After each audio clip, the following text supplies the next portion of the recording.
Hello guys, তো it's another day of what I it in a day. তো আজকে it in a data একটু অন্যরকম। তো ব্রেকফাস্টে মা এটা এটা অ্যাকচুয়ালি খেজুর, দুবাইয়ের খেজুর। তো এটা মা নিয়ে এসেছিলো। দেন আমার জন্য মা একটু ওটস করে দিচ্ছিলো।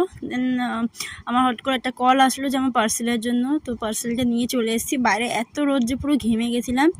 দেন স্নান করে এসে বসে পড়েছি আমি ওই পার্সেলটাকে আনবক্সিং করতে। তো এইটা আমার অনেকদিন ধরে কিনবো করছিলাম, বাট আমার কেনা হয়ে ওঠেনি। তো তো দেখতে পাচ্ছি এখানে আমি পার্সেলটা আনবক্সিং করে নিচ্ছি। তো এর মধ্যে কী ছিল এটা তোমাদেরকে দেখাই। তো এর মধ্যে ছিল আরবান ইয়োগের হেয়ার স্প্রে রিমুভালটা। তো এটা আমার অনেকদিন ধরে কেনার ইচ্ছা ছিল, তো আমি ফাইনালি কিনে ফেলেছি। এই যে দেখতেই পাচ্ছ। অ্যাকচুয়ালি আমি পিঙ্কটা কিনতাম, বাট পিঙ্কটা আমি রিভিউটা সেভাবে দেখিনি বলে আমি ব্লুটাই কিনে নিয়েছিলাম। দেন দুপুরে একটা নেমন্তন্ন ছিল পাশের বাড়িতে, তো ওইখানে যাওয়ার জন্য আমি রেডি হয়ে নিয়েছিলাম। আমি এখানে সিম্পল জিন্স আর একটা টপ পরে নিয়েছিলাম, আর কিছু মেকআপও করিনি, জাস্ট হালকা লিপ বাম পরে বেরিয়ে গেছিলাম। আর এই যে মা আর আমি এখানে খেতে বসে পড়েছিলাম। সো দেন বাড়িতে এসে একটু একটা আঙুর খেয়ে নিলাম।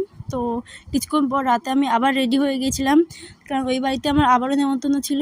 তো এখানে আমি একটা নর্মাল গাউন পরে নিয়েছিলাম, তো এখানে চলে গেছিলাম।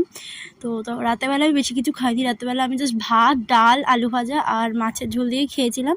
দেন একটু চাটনি, পাঁপড় ছিল।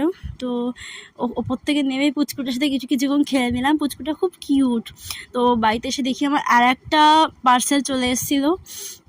তো এটার মধ্যে ছিল আমার নো স্ট্রিপ। তো আমি কটা নো স্ট্রিপ অর্ডার দিয়েছিলাম, সেটাই চলে এসেছিলো। মা এটা রিসিভ করেছিল পার্সেলটা। তো একটার মধ্যে 6খানা ছিল, বেশ ভালোই।